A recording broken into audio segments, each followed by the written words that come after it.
அருள்மிகு ஐராவதீஸ்வரர் திருக்கோவில். இந்த ஐராவதீஸ்வரர் திருக்கோவில் கும்பகோணத்தில் உள்ள தாராசுரத்தில் உள்ளது. அதாவது இது கும்பகோணம் பஸ் ஸ்டாண்டில் இருந்து சுமார் 5 கிலோமீட்டர் தொலைவில் தாராசுரம் அமைந்துள்ளது. இந்த கோவில் தாராசுரத்தில் அமைந்துள்ளது.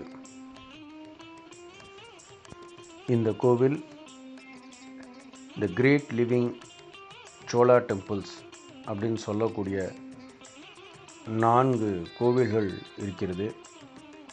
அதாவது ஒன்று தஞ்சாவூர் பிரகதீஸ்வரா கோவில், அதாவது தஞ்சாவூர் பெரிய கோவில். 2வது கங்கை கொண்ட சோழபுரம், ராஜேந்திர சோழன் கட்டியது. மற்றும் 3வது இந்த ஐராவதீஸ்வரா திருக்கோவில். இது 2ஆம் ராஜராஜ சோழன் கட்டியது. மற்றும் திருபுவனத்தில் உள்ள சர்பேஸ்வரர் கோவில், அது குலோத்துங்க சோழனால் கட்டப்பட்டது. இந்த 4 கோவில்களும் கிரேட் லிவிங் சோழா டெம்பிள்ஸ் என்று கருதக்கூடிய இந்த 4 கோவில்கள், சோழர்கள் நிறைய கோவில்கள் கட்டியிருக்கிறார்கள், பிரம்மாண்டமான கோவில்கள் கட்டியிருக்கிறார்கள். ஆனால் இந்த 4 கோவில்கள் தனித்துவம் வாய்ந்தது. இந்த 4 கோவில்களும் தனித்துவம் வாய்ந்த கோவில்கள். அதாவது தஞ்சாவூர் பெரிய கோவில் போல பெரிய ராஜகோபுரம் இருக்காது. ஆனால் கருவறை கோபுரம் மிக பெருசாக இருக்கும். அதுபோலவே இந்த மற்ற 3 கோவில்களும் அமைந்துள்ளது. இது சோழர் காலத்து தனித்துவம் வாய்ந்த ஒரு கட்டிடக்கலை என்றே சொல்ல வேண்டும். மற்றும் இந்த கருவறை கோபுரம் மற்றும் முழு கோவில்களுமே கருங்கல்லால் கட்டப்பட்டதாக இருக்கும். அதுபோலவே இந்த 4 கோவில்களும் அமைந்துள்ளன. இந்த ஐராவதீஸ்வரர் கோவில் 2ஆம் ராஜராஜ சோழனால் கட்டப்பட்டது.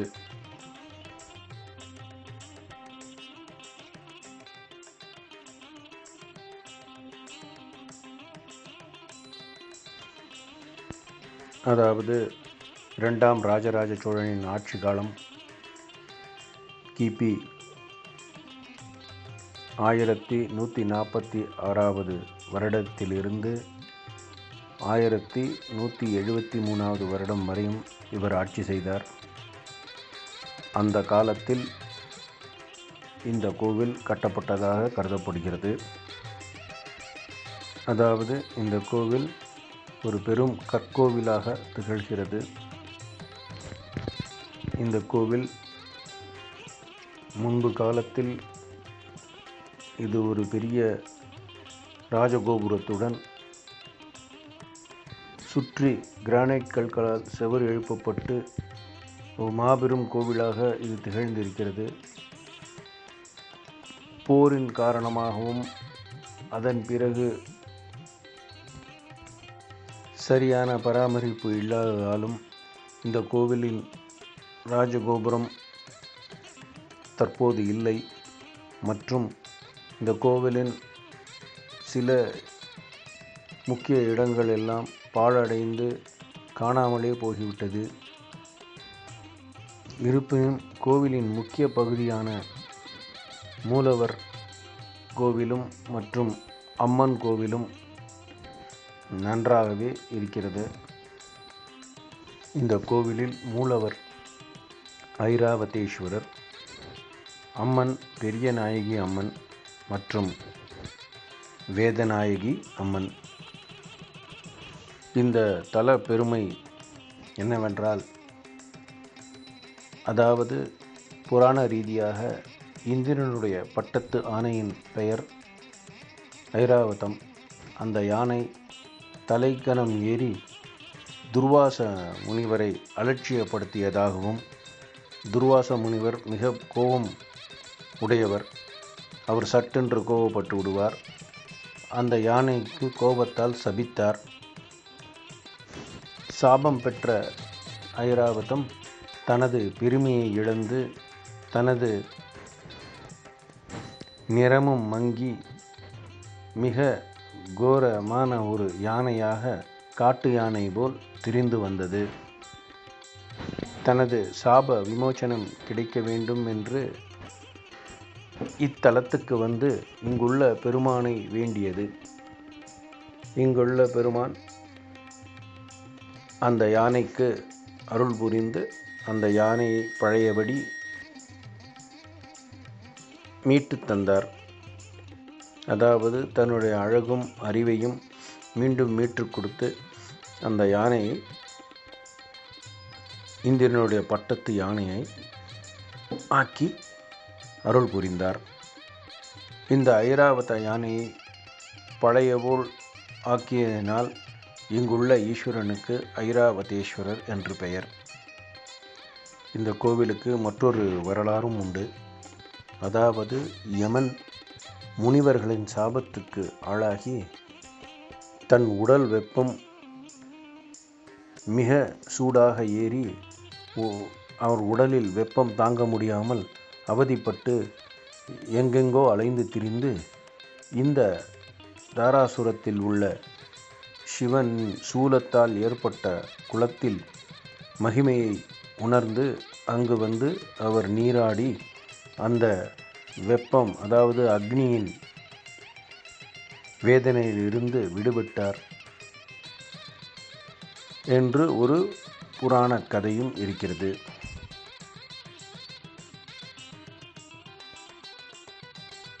இந்த கோவிலில் முதல் சிறப்பு என்னவென்றால், அதாவது நந்தி மண்டபமும் பலிபீடமும் ஒரு தாழ்வான பகுதியில் இருக்கிறது.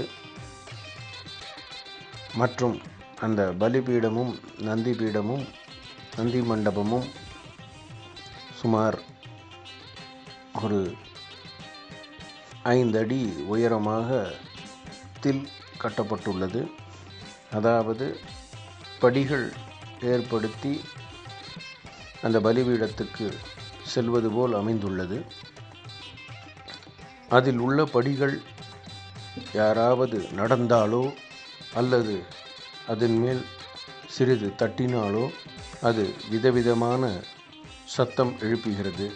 பெரும்பாலும் அது சரி கம பதனி என்று சொல்கிறார்கள். அதன் போல் சத்தம் எழுப்பப்படுகிறது. அதனால் இந்த படிகளுக்கு பாடும் படிகள் என்று பெயரும் கொடுத்திருக்கிறார்கள். தற்போது அது ஒரு இரும்பு கூண்டு செய்து அதை பாதுகாத்து வருகிறார்கள். இந்த கோவிலில் இந்திரன், அக்னி, வருணன், வாயு, பிரம்மன், சூரியன், விஷ்ணு, சப்தகன்னிகள், துர்கா, சரஸ்வதி, ஸ்ரீதேவி, கங்கா, யமுனா, சுப்பிரமணியர், விநாயகர் போன்ற முக்கிய வேத மற்றும் புராண கடவுள்கள் உள்ளன. இவர்கள் எல்லாரும் மற்றும் மூலவரும் ஒரு தேர்வோர் அமைத்து அந்த தேரின் மேல் இவர்கள் இருப்பது போல் கட்டப்பட்டுள்ளது. இங்கு சிவபெருமானின் துணைவியான பெரியநாயகி அம்மன் கோவிலில் உள்ள ஒரு தனி சந்நிதியில் அமைந்துள்ளார். அதாவது இந்த மூலவரின் பிரகாரத்தை சுற்றிவிட்டு வெளியே வந்தால் தனி பிரகாரத்தில், அதாவது தனி சந்நிதி கொண்டு தனி கோவில் போல் அமைந்துள்ளது. ஒரு காலத்தில் இது எல்லாம் ஒரே கோவிலுக்குள் இருந்திருக்க வேண்டும். தற்போது ராஜகோபுரம் மற்றும் சுற்றுச்சுவர் எல்லாம் பாழடைந்து உள்ளதால் இது தனி கோவில் போல் தெரிகிறது. மற்றும் இங்குள்ள தேர் சக்கரம், அதாவது தேரில் அமைந்து உள்ள கோவிலே இது. அதில் தேர் சக்கரம் போல் அமைந்துள்ளது. இது தேர் சக்கரமாகவும் தெரியும். மற்றும் இது சூரிய கடிகாரமாகவும் கூறப்படுகிறது. அதாவது 2 சக்கரங்களும் சூரியனின் கடிகாரம் என்றும் சொல்லப்படுகிறது. மற்றும் ஐராவதேஸ்வரர் கோவிலில் தண்ணீர் தொட்டி ஒன்று உள்ளது. இந்த தொட்டியில் காவேரி நீரை கொண்டு வரும் ஒரு இணைப்பு கால்வாய் போல் உள்ளது. அதாவது இந்த தொட்டியில் இந்திரனுடைய யானை ஐராவதா குளித்த பிறகே கருப்பு தோலாக இருந்த யானை வெள்ளை தோலாக மாறியதாக கூறப்படுகிறது. இந்த கோவிலில் மிக அற்புதமான சிற்ப வேலைப்பாடுகள் உள்ளன. மிக நுணுக்கமான வேலைப்பாடு கொண்ட கோவிலாக திகழ்கிறது. மற்றும் இங்கு பல கல்வெட்டுகள் உள்ளன. அதாவது 3ஆம் குலோத்துங்க காலத்தின் கல்வெட்டுகளும் உள்ளன. மற்றும் பிற்கால சோழர்களின் பல கல்வெட்டுகள் இந்த கோவிலில் உள்ளது. இந்த கோவில் சுமார் ஒரு 40 ஆண்டு காலம் முன்னால் இங்கு வெறும் புதருமாகவும் காடு போல் இந்த கோவில் பாழடைந்து இருந்ததாகவும் மற்றும் இதை யுனெஸ்கோவும் இந்தியா ஆர்கியாலஜிக்கல் சர்வே ஆஃப் இந்தியாவும் சேர்ந்து இந்த கோவிலை மீட்டெடுத்து தற்போது இந்த கோவிலை ஒரு நல்ல நிலைக்கு கொண்டு வந்து மெயின்டைனும் செய்து கொண்டிருக்கிறார்கள். அதாவது இங்கு கண்டெடுக்கப்பட்ட பல சிலைகள் இருக்கிறது. அந்த சிலைகளை எல்லாம் ஒரு மியூசியம் போல் ஒரு செய்து அதில் பல சிற்பங்களை வைத்து பராமரித்து கொண்டு இருக்கிறார்கள். கோவிலினுள் சென்றதும் ஒரு கல்யாண மண்டபம் இருக்கிறது.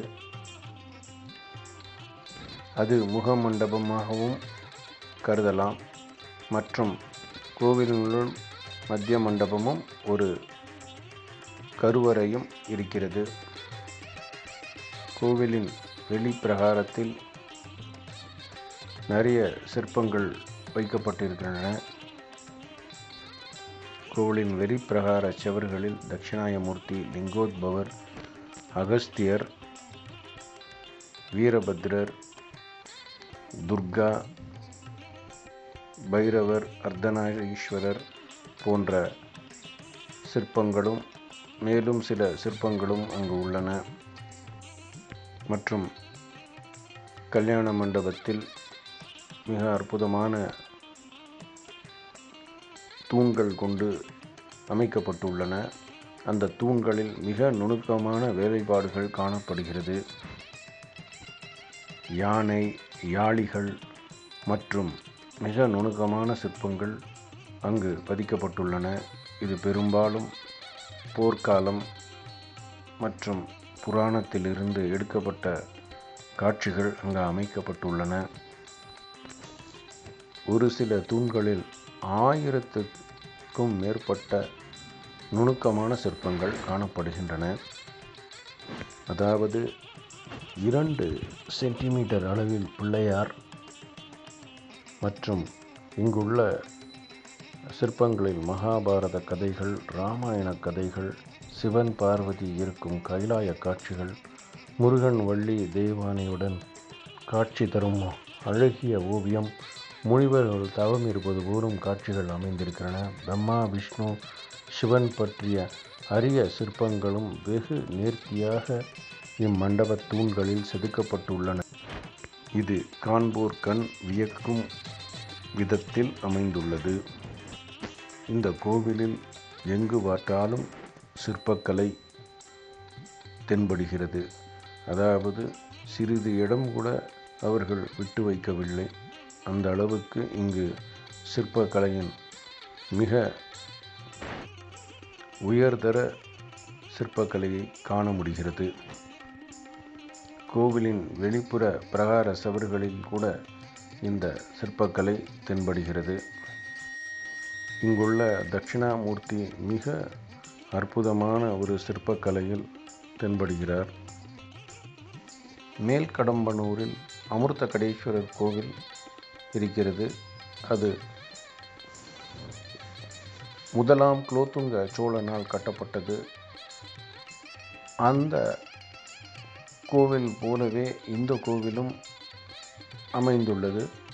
ஆனால் அந்த அமிர்தகடேஸ்வரர் கோவில் அளவில் மிக சிறியது. ஆனால் இது சற்று பெரியது.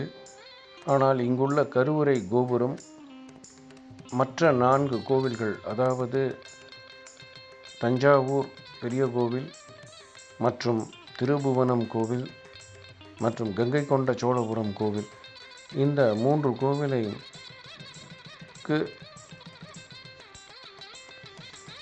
உள்ள கோபுரங்களை கணக்கிலிட்டால் இந்த கோபுரம் சற்று சிறிதாகவே இருக்கிறது. ஆனால் கோவிலின் கட்டுமானம் என்னவோ அந்த கோபுரம் அங்குள்ள கோபுரங்கள் போலவே இங்கும் அமைந்துள்ளது. இந்த கோவில் மிக நேர்த்தியான சிற்பங்கள் கொண்டு சோழர்களின் சிற்பக்கலைக்கு மற்றும் கட்டிடக்கலைக்கு ஒரு எடுத்துக்காட்டாக இது அமைந்துள்ளது. இங்குள்ள இறைவனை கண்டு பிரார்த்தித்துவிட்டு இந்த கோவிலின் அழகையும் கண்டு ரசிக்குமாறு வேண்டி கேட்டுக்கொள்கிறோம். நன்றி, வணக்கம்.